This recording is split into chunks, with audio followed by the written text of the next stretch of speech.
Okay, well, welcome to the Q4 2023 State of NAIFA. This session is being recorded and attendees are in listen-only mode. I would now like to turn things over to NAIFA President Bryon Holz.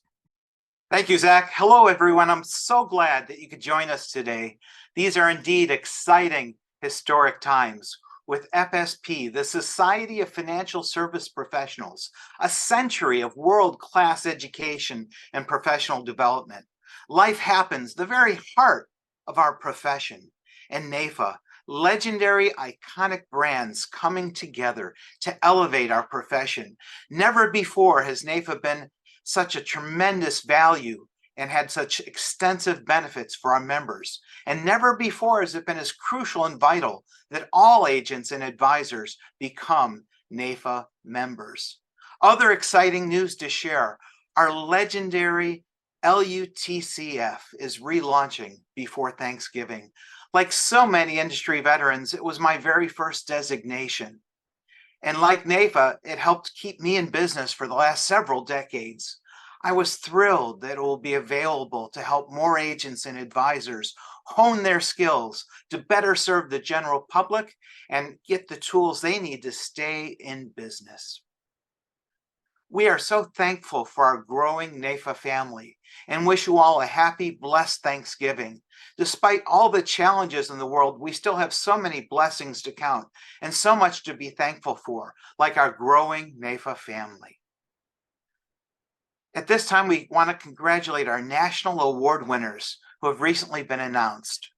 First of all, my dear friend, Joe Jordan, is this year's John Newton Russell Memorial Award recipient. I can think of no one more deserving than Joe and look forward to celebrating and toasting to his success and his many accomplishments in elevating our profession at our National Leadership Conference of Belong event in Washington, D.C. next month.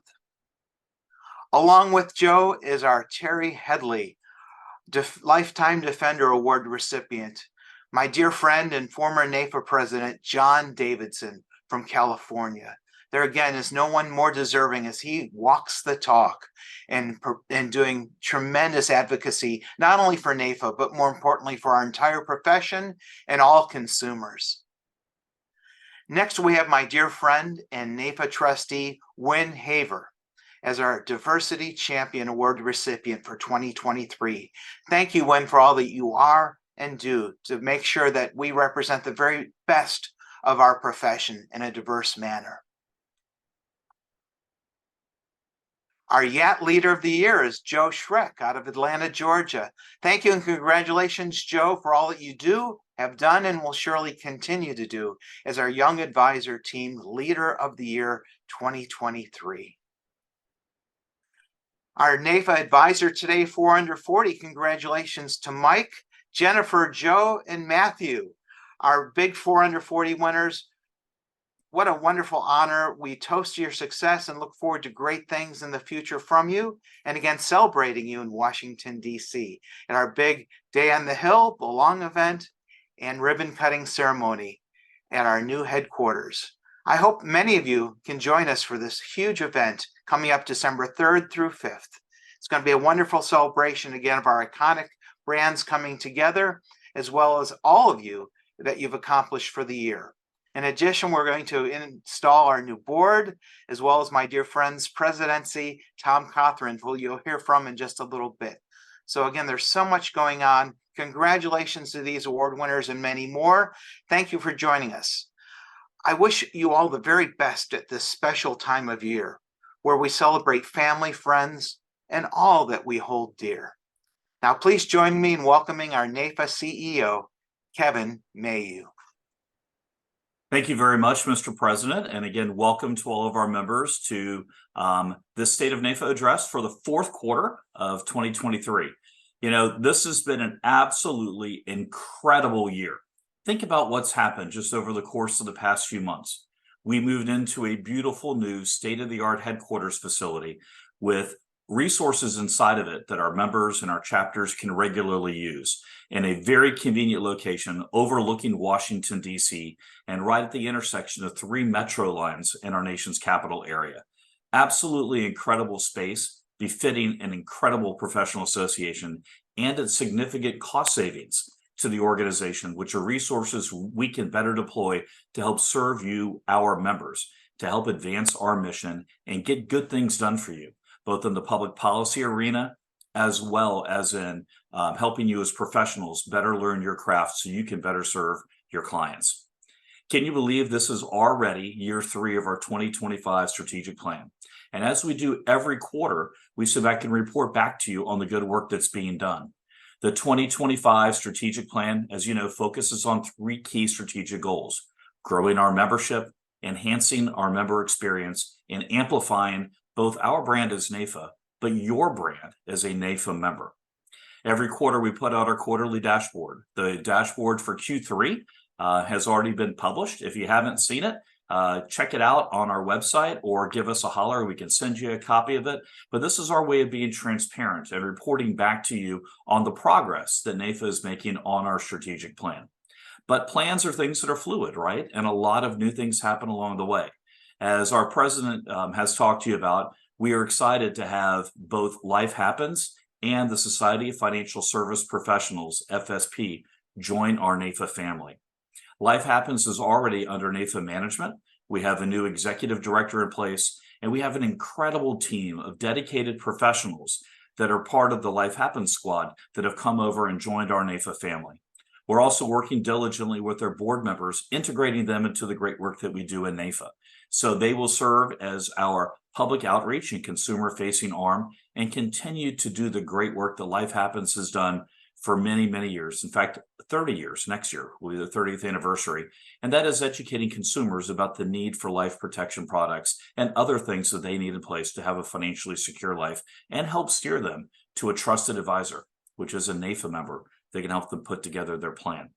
On top of that, of course, FSP brings to the table a robust professional development library where advisors can get trained on a variety of topics and do a deep dive. Also along the way, earning CE to help maintain your licenses. FSP also brings not only more advisors to NAIFA as members. In fact, we're adding about 2,700 new members to our roster due to the merger. But on top of that, they also bring CPAs and estate planning attorneys and other financial professionals that can assist you as advisors in helping put together the right plan for your clients. So a ton more resources are coming to the table, and we fully expect FSP to be integrated and be part of our NAIFA family by January 1. Exciting times ahead. On top of that, we've got just a ton of activities that are going on. Just 2 weeks ago, we held our Apex East conference at our new headquarters facility. You kind of see what the outside of the building, our new headquarters is kind of in the middle there, kind of where the point is. Again, overlooking the Potomac River, it's absolutely gorgeous. You can see many of our Apex attendees at the reception we held afterwards on our rooftop terrace, and that incredible view of our nation's capital, where you can see the U.S. Capitol, the Washington Monument, and everything in Washington, D.C. right there in the background.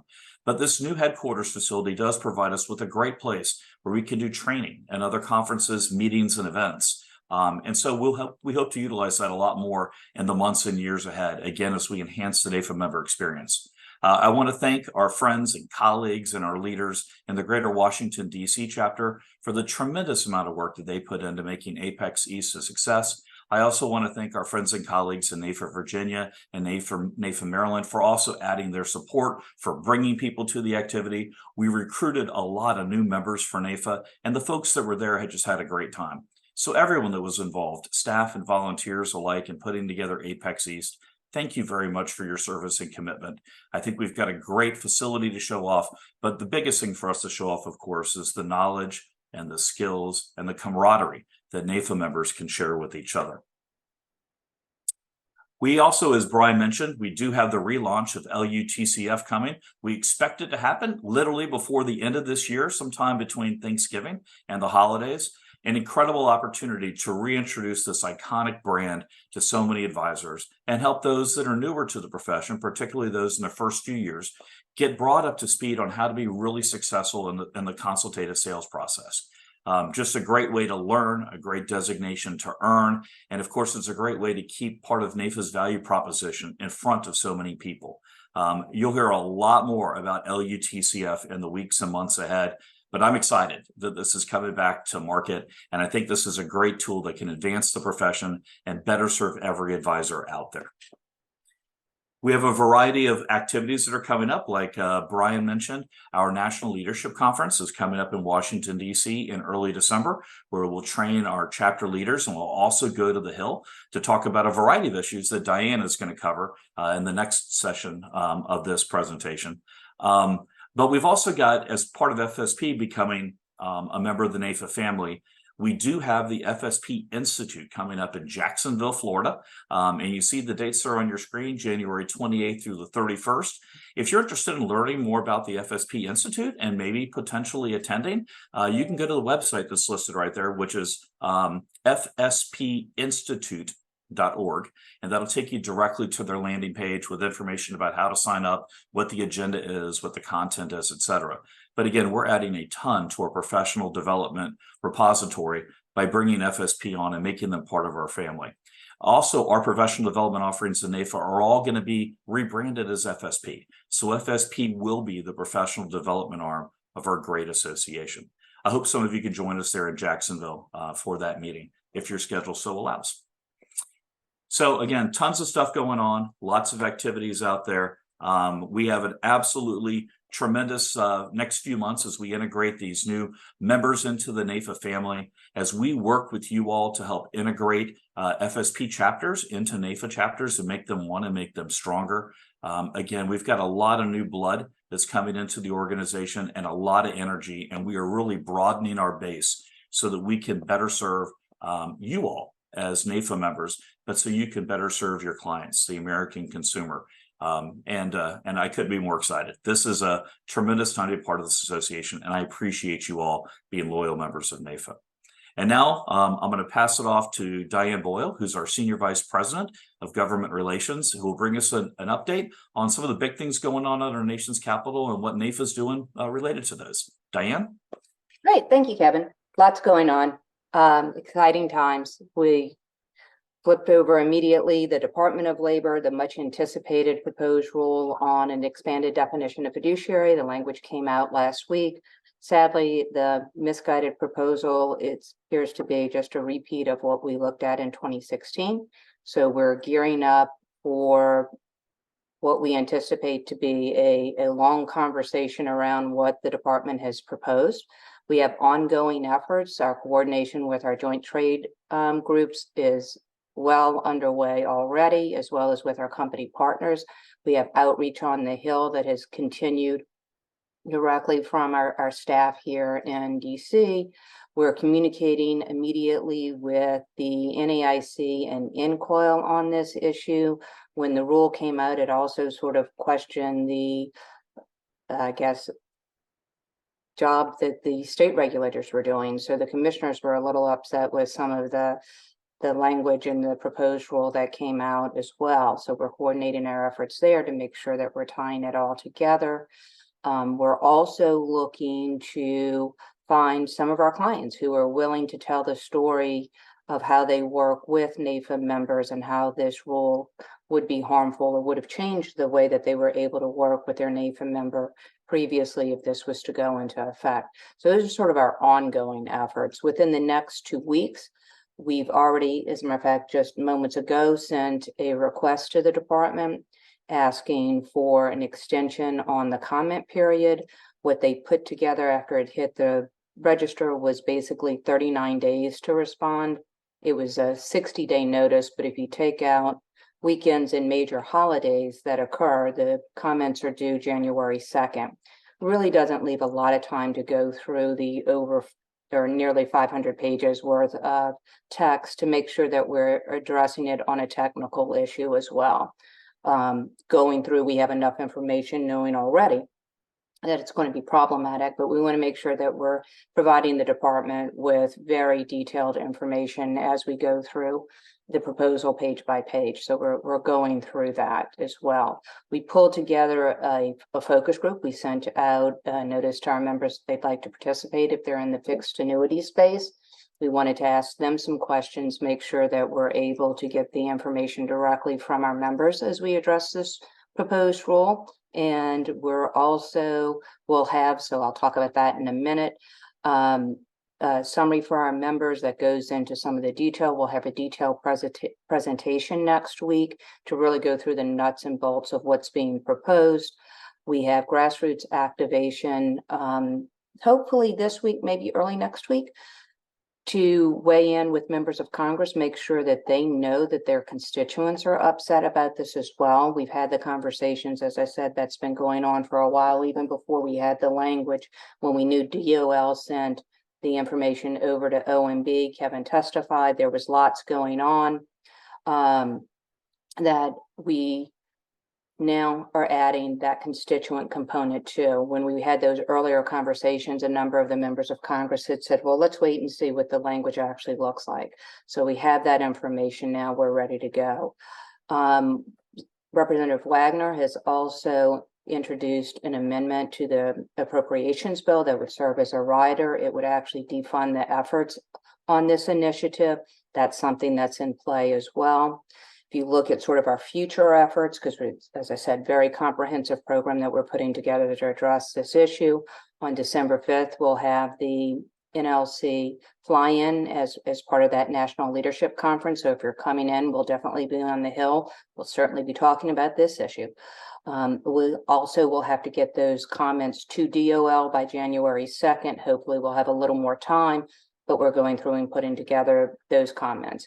There's usually a hearing. We will certainly request an opportunity to make sure that we have NAIFA represented there.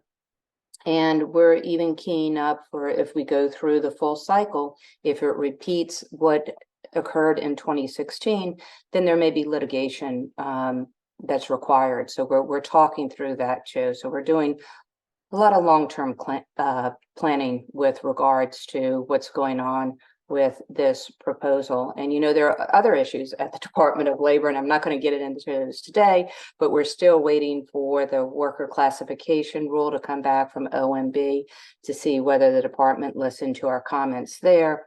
Most of our guys work as independent contractors, and we don't want to see that changed. There are also the overtime rules at DOL, but as I said, we'll wait and address those a little later on. I don't want to take up too much time. Do want to talk about the new Speaker of the House. It took a while, a lot of activity in the Congress with regards to electing a speaker, some of the challenges that he has. He obviously has to fund the government by the 17th, or will experience a government shutdown. What was interesting, what I really want to focus on when I talk about the election of the new speaker, is Mike Johnson is from Northwest Louisiana, and very few people in our industry knew who he was on the Hill. If you look in the retirement community, he wasn't on any of the committees. Someone who doesn't know, but because of the advocacy programs that we put together, where we start developing those relationships early on, where we monitor who knows which members of Congress, whether they're on committee or off committee, on leadership, not on leadership. And so what we did is we pulled up Mike Johnson, and we have well over 50 members that are in his congressional district. And we also have 3 individuals that already have an established relationship. So the fact that we're now trying to learn who the new leader is in Washington, if you will, he knows NAIFA. And he knows NAIFA because of the advocacy program that we have in place, where all of our members are developing relationships with their lawmakers, so that when there's a new leader, we're already ahead of the game. We're able to walk in with a warm call instead of having to cold call people as they move through leadership and other committee assignments. And so it's something that you should be proud of, and know that that system is working, and goodness knows whether this is going to be a long-term speaker or a short-term speaker. So we might be doing this exercise again, but with NAIFA members in every congressional district, we're going to be well prepared to welcome a new speaker if we need to, and we are in good position to work with the current speaker as we go forward for whatever his tenure may be. Other activities that we're working on, if you look at IFA virtual reception series, is something that we started that was new. We always want to make sure that we're able to involve NAIFA members in meetings with the candidates who are running for office. And so one of the things that we decided to do, especially because of the speaker's race, the congressional calendar actually changed. So some of the dates where people were expecting to have in-district meetings weren't able to do so. We didn't want it to be exclusive DC meetings. So we wanted to make sure that we were able to bring in our members into those conversations. And IFAPAC started a virtual reception series. It's been fantastic.